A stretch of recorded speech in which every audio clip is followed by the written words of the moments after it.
Hey there, it's Lisa and Jane again. We are like the quantum chicks.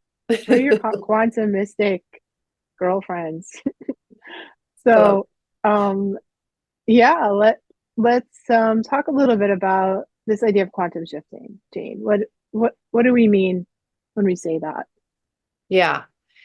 It feels really abstract because it's not something that is tangible, but it's really in essence, it's just like it's a radical change in your perspective and how you look at your life.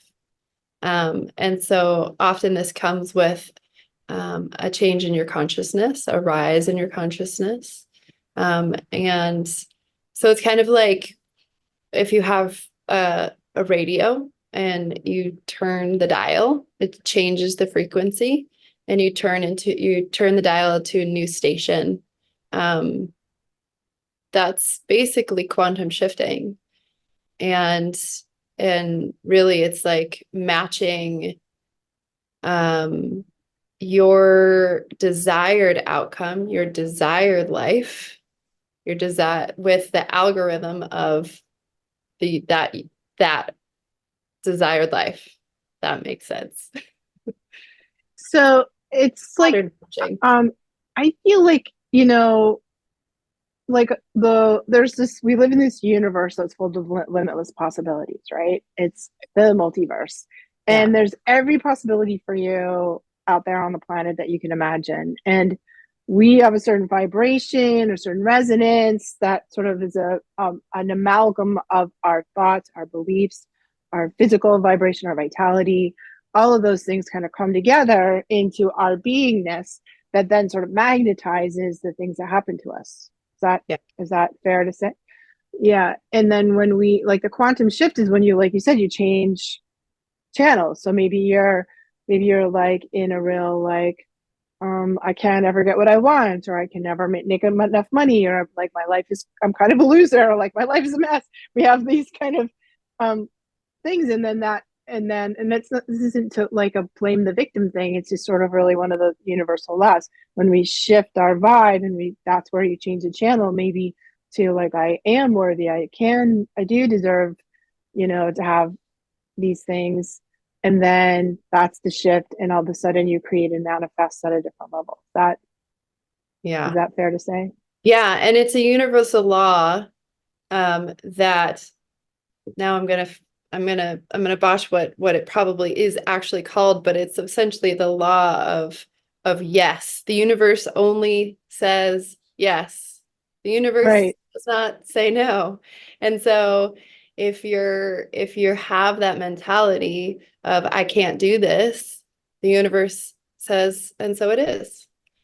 So when Mm-hmm. we're consciously focusing on what we want, the desired outcome, that's a quantum shift because now we're focusing not on what we don't want, but what we do want. And so it's I once heard somebody say it's sort of like putting in a search into the Google into in and asking Google for a search, right? And it's going to give you all these outcomes, but from then on, YouTube is also going to give you those outcomes, and Instagram is also going to give you those outcomes. And so it's like And this. your phone is going to randomly just give you those outcomes, which is pretty scary and creepy, but Yeah, it if happens, Facebook is going to give you those outcomes, the Facebook ads are going to give you those outcomes. And suddenly everything is conspiring to give you what you just searched for. And Mm. now, so if you searched for, it's up to you what you search for.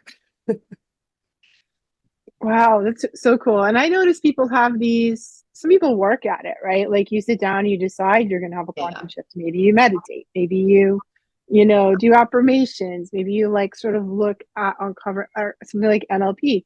You look at uncovering and really examining your belief structure. But I also Yeah. think sometimes we have really spontaneous experience of this, like you have a Yeah. near death experience, or you have like a aha moment, that's like um really opens your mind, I think, or opens your beingness to another way of thinking. And it's more empowering. It certainly is more empowering, isn't it?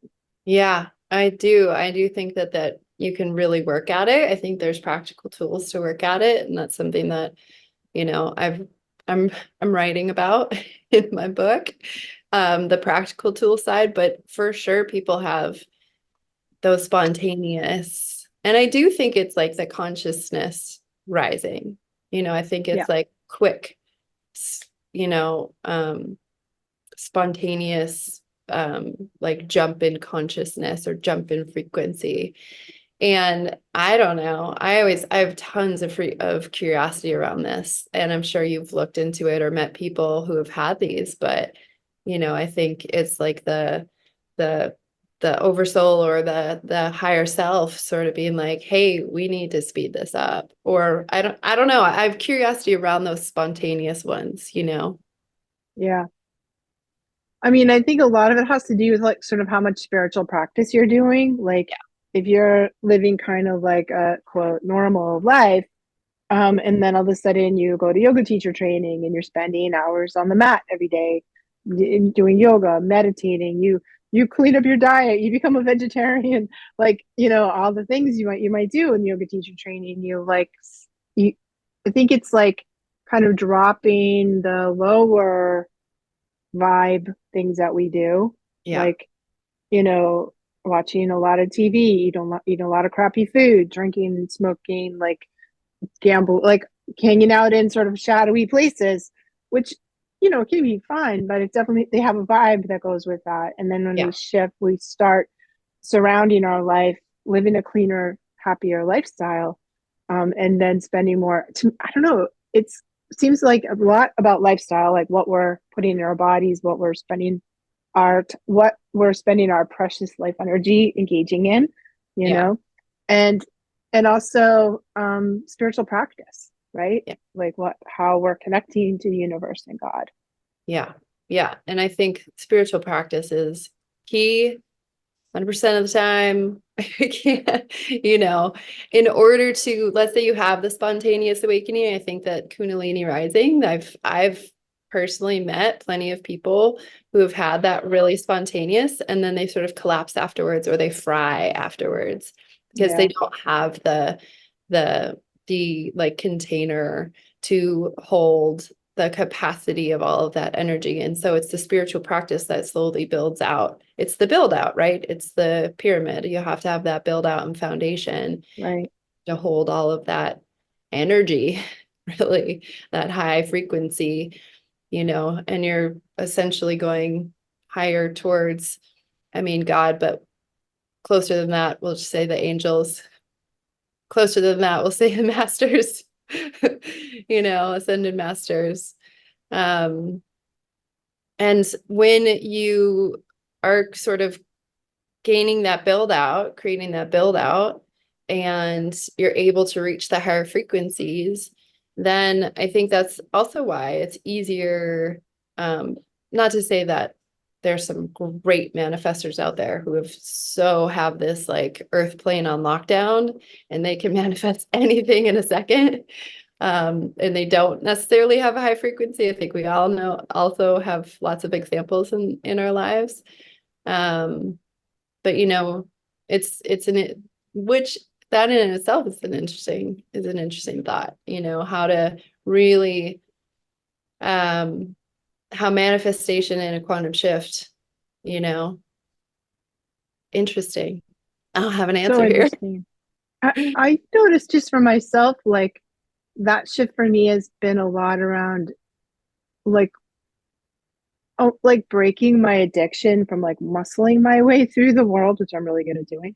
Yeah, Like I'm gonna bend reality, you know, yeah, and moving more towards like a magnetic kind of. yeah, I'm gonna draw to myself, which is harder for me because I am actually more wired like a, you know, kind of manifesting energy, yeah, sort of a really yang way of manifesting, and I've had to sort of shift my into this more yin way, which is to just work really hard on keeping my level of consciousness high, which is basically like resting more, being happier, like feeling more joy, releasing my own will. It's like my will versus thy will, right? And have like releasing that control, um the desire to control the environment that I'm in, to control my life, and surrendering to the higher principle, and then relaxing and seeing how that um comes down. And that, to me, that's actually quite difficult, and it's a really daily um practice of like, I'm gonna let go of the wheel, and see what happens if I just work on keeping my consciousness higher and then see what happens. Yeah. And I think ultimately, yeah, it's a really good point. I think ultimately it is that allowing and that beingness that is the true quantum shift, that is the true like raising consciousness, and what manifestation is actually about. Because manifestation isn't necessarily about just having things, right? It's Right. actually about attaining higher levels of consciousness so that, you know, we have Jesus to sort of look to as the human who's on the planet to show us how to do it. This is how it's done, guys. He was a man. He wasn't a god. And and so that, I think that is the difference of like manifesting to like, grr, I want all this stuff, and I'm gonna Right. and and more about that allowing, um, with clear intent, with clarity in your physical body and in your mental body and your emotional body and your spiritual bodies, right? Um, so that you can really, um, it is like that magnet to magnetize, Mm. align with the energy of what it is you desire most, what you want your life to really look like. It's such a relief for me because it's a lot less efforting and a lot, more allowing. And even that, I have to work on it. I have to really work on it every day because I'm so hardwired for the push, you Yeah. know. Um, I think, and so is it fair, like what you just said, like sort of Jesus was our kind of our model on how to do this, like the ascended masters are. Is it fair to say that quantum shifting is just another word for like enlightenment, or we're really talking about raising our consciousness, right? And isn't that the same thing as enlightenment? That's a great question. I think that enlightenment has a lot of different ideas and a lot of different definitions. And I think, one of our teachers says enlightenment is a still point, it's a pause point, and then you continue. And so, Right. and there's multiple enlightenments, there's not just one. Not just one and then you're there. It's a Yeah. process too. Yeah. And so, um, that's a really good question. And Mm, I don't know if I have the it's answer. an interesting theory. I feel like it probably is, um and this shift in the, they call the shift or the ascension, this sort of process in the shifting of human consciousness is really interesting. Like there are more people on the planet than ever, and I really feel like that is because we have for whatever reason, a really powerful opportunity now on our planet to level up our consciousness, to make this quantum shift. And that somehow I feel like I'm sort of riding a train that's going in that direction. I just jumped on the train to kind of, catch a ride with this overall movement, you know. Who knows why? If you talk to sort of the metaphysicians about it, they say because our solar system is moving into alignment with the central galaxy, which happens every 33,000 years. Yeah. And then when that happens, we kind of like receive this pulsation of energy from the central core of the universe that sparks evolution, Yeah. in whatever, all the beings, all the beings that get exposed to that. It makes sense. I have no evidential proof that that's true, but it feels right to me on some level that that's the case. I hadn't heard that, but that makes a lot of sense because everything does move in cycles. We've been here before in this cyclical Yeah. way for humanity or whatever beings were here super long time ago. to come to this raise.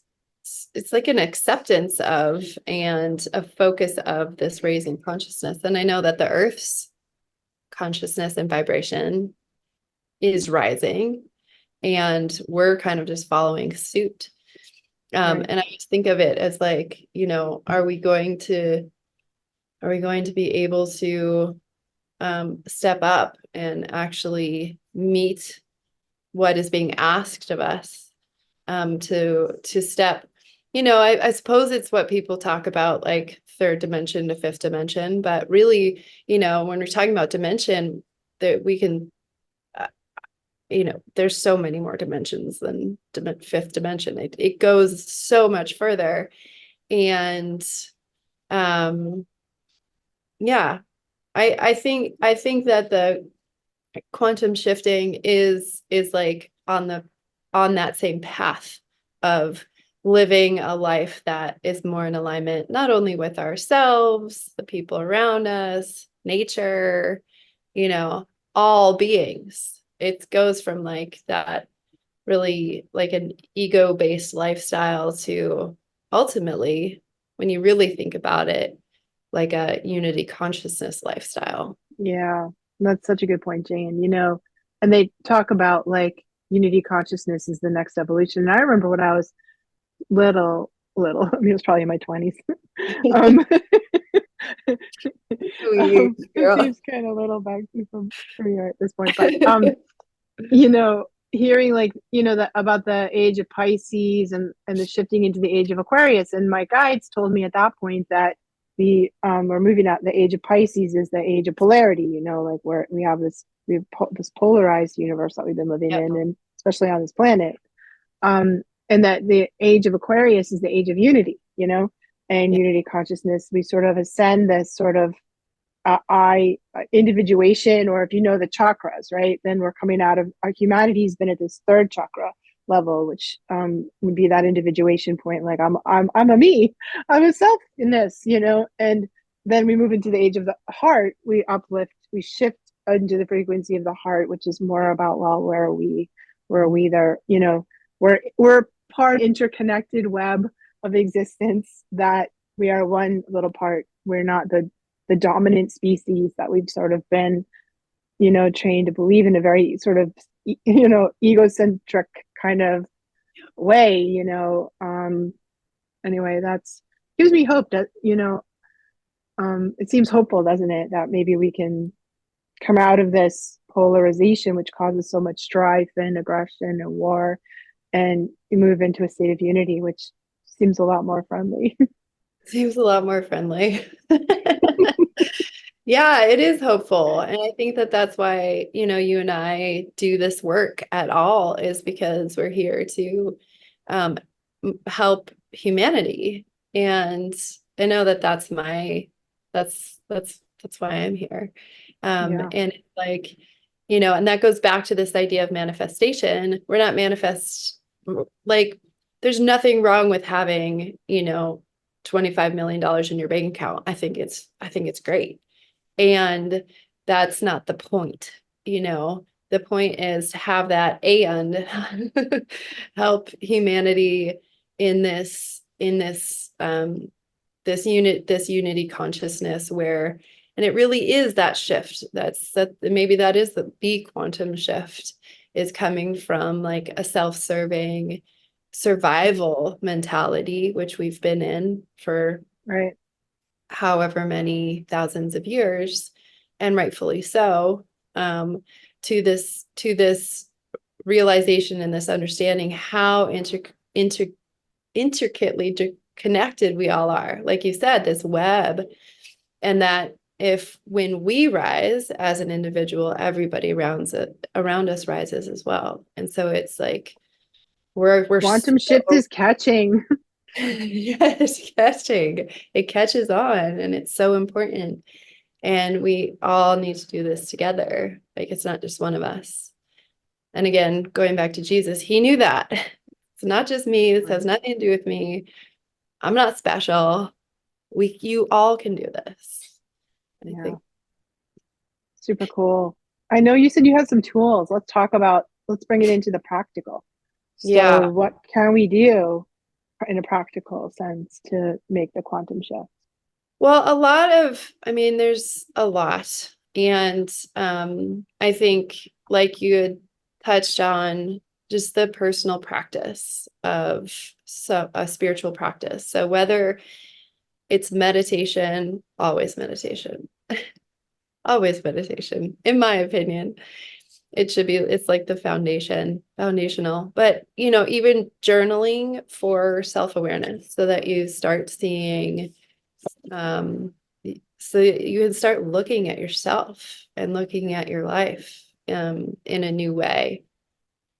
Um, having that self-awareness of your thoughts, your emotions, your beliefs, your behaviors. This becomes, I think self-awareness is really essential. Yeah, Um, so you can start looking at like your habits and your patterns and your triggers. Like we all have these blueprints that come from not just our own soul's karma, but from our lineage. And we don't realize that we're basically playing out, stuff that isn't ours at all. It's passed down from, generation after generation to be healed. right. Yeah. Yeah. Um, should I keep going? You want to say anything? I think about it. That was so awesome. I love what you said. And I think about it, kind of like old-timey psychics called it clearing the channel. And they knew like that in order to be a clear channel, in order to give a clear psychic message, you had to clear up your own shit. You had to Yeah, get your own personal stuff out of the way, you yeah, know?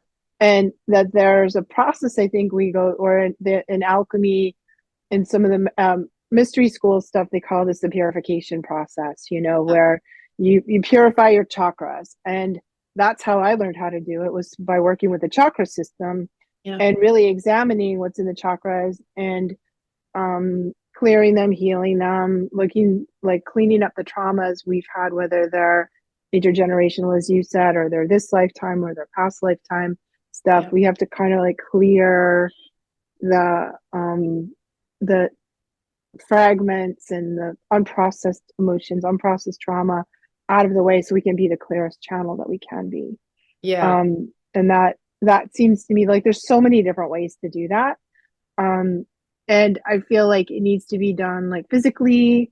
We have to deal with our physical being, emotionally, yep, work through the four bodies, right? Mentally, right. spiritually, that so we can go through the four bodies or we can go up through the chakras. Those are kind of the structured ways you do it. And I totally agree, like that. So insight, like so looking at in insight into ourselves, and having some sort of insight process and having some sort of meditation Yeah, process seems like really important. yeah, super foundational. And it is Yeah, that like emotional alchemy, that you were saying, and that's, you know, even just becoming aware of your emotional patterns and responses, it can be life-changing. And it's hard because we go from a reactive state to, oh, look at that pattern again. And it's like this willingness to have curiosity around ourselves and our pain and a willingness to change and learn. And within all of that, just another tool that I think is pretty popular right now is shadow work. And it's like the right. integration of, all of the things, all of that stuff, the suppressed and the disowned things from our childhood in this lifetime, trauma in this lifetime, in our lineage, in our karmic patterns. So, and within all of that, the somatic piece is super important. So to rewire our nervous system. Yeah, And um, and there is like a biological rewiring that happens. Um, so even though like you and I are both work with energy constantly, there is like this somatic release that happens on a biological level when the energy gets moved. And so lots of different ways to rewire the nervous system. So many different ways. I would Ways. say the next book I'm going to write is going to be it's going to solve two problems. One, like we need as humans, we need to like learn to regulate our nervous system, and we need to learn to regulate our emotions. And I really seriously think like 90% of all problems in the world could be solved. Everyone could do that. And then, of course, sort of controlling how we think is it, another part of that part process. But Yeah, um, it seems like we could really solve pretty much a lot of that um, damage that gets done when people live in that constant state of reactivity. totally agree. Yeah. Um, and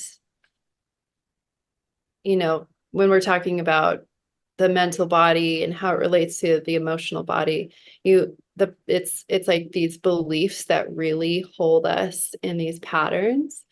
And when Yeah. it goes back to the self-awareness, when you see the beliefs that you have and how tightly we hold on to them, and our body becomes tight because we're holding on to those beliefs, it's like you start to see how everything is connected.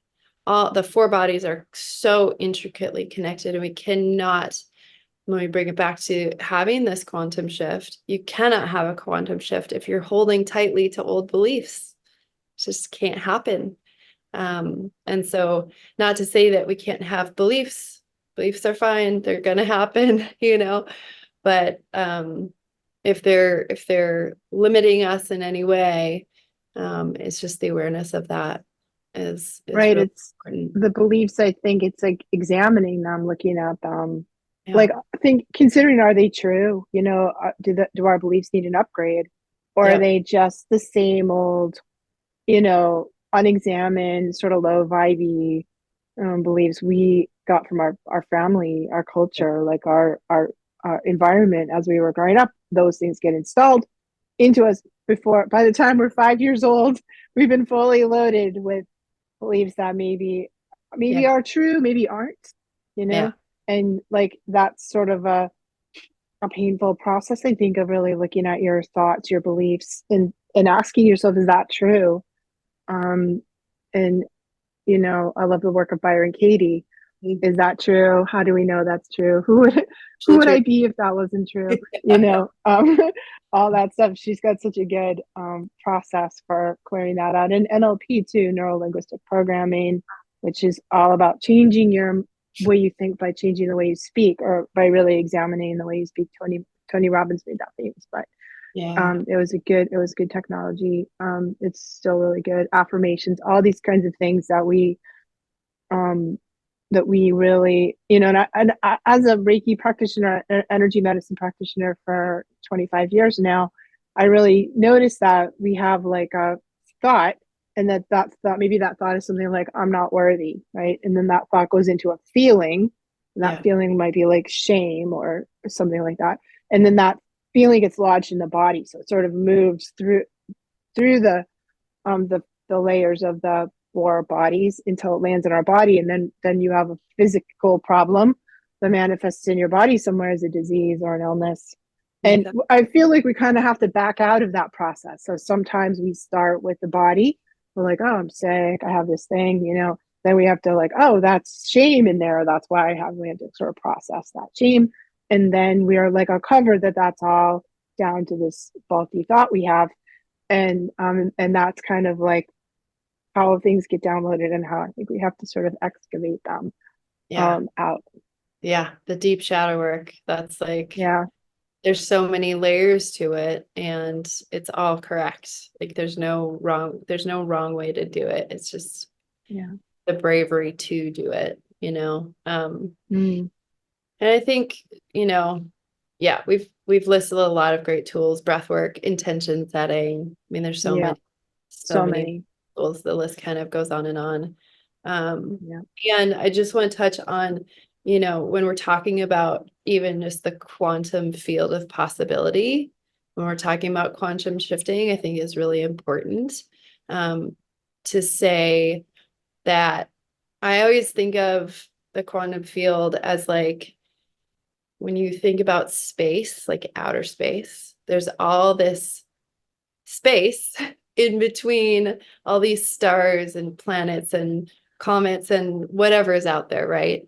And that space is what I imagine the quantum field to look like just Mm. all this space filled with matter that you can't actually touch, but you can more sense. I don't know. I can sense it. It's It's like like, undifferentiated energy that could become something. and it's endlessly it's infinite possibility.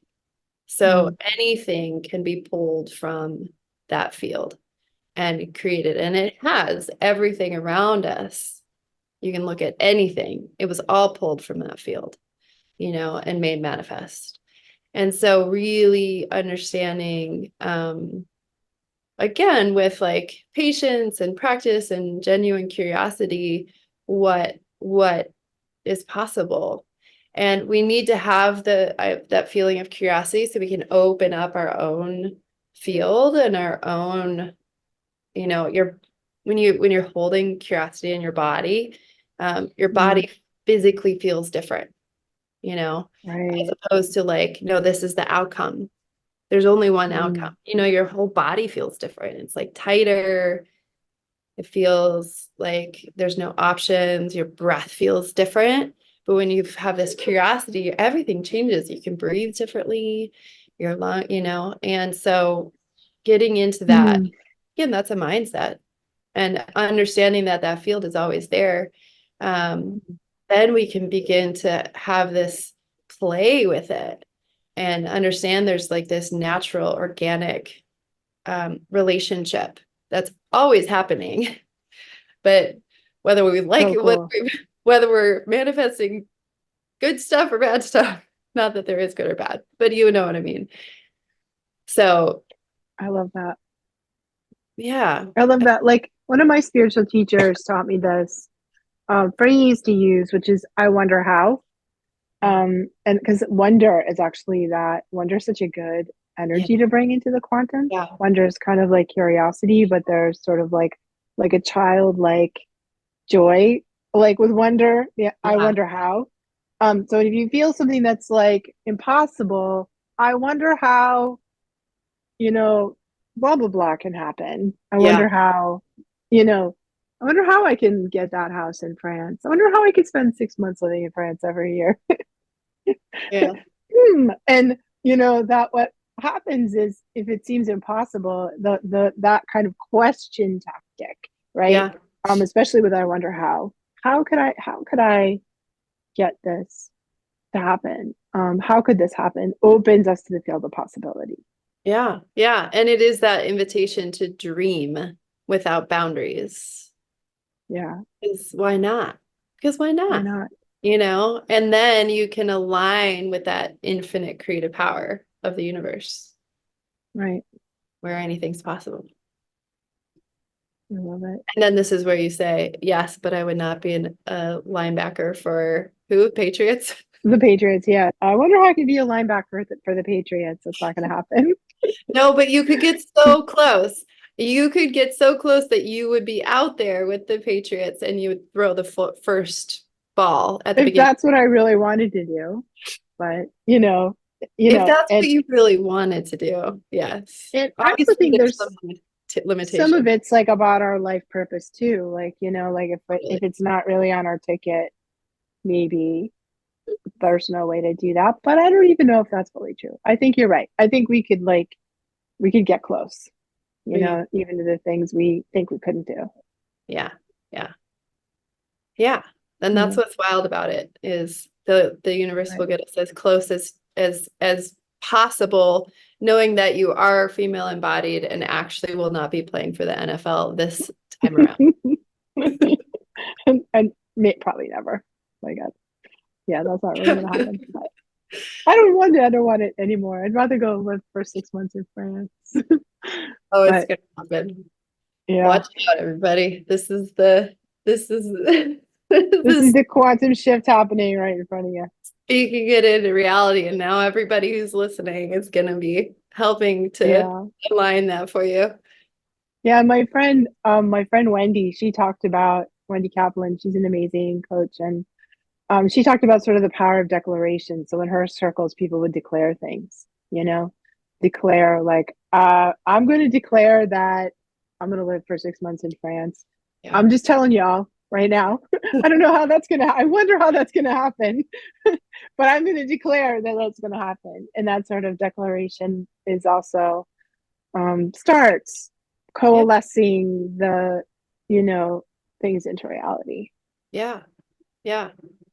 Exactly. And that's like the beauty of how it all works and sort of the why behind doing this work of um raising our consciousness, which is work. It does Yeah. take effort, it does take discipline.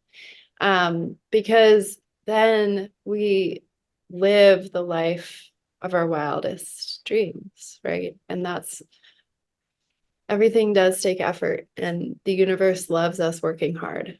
Like it's just Well, next time we talk, Jane, we should talk about easy choices lead to a hard life, and hard choices lead to an get it. easy Yeah. life. Let's talk about that next time. Okay. Sounds great. Thank you all for tuning in. I know you're just going to reach right over and hit the subscribe button so you don't miss a single thing ever. If you want to find me, you can find me on my website, lisacampion.com. Mostly I work with psychics, healers, and empaths, training them because I think the world that needs all the healers that can get. And Jane, where can we find you? Where can we find you, Jane?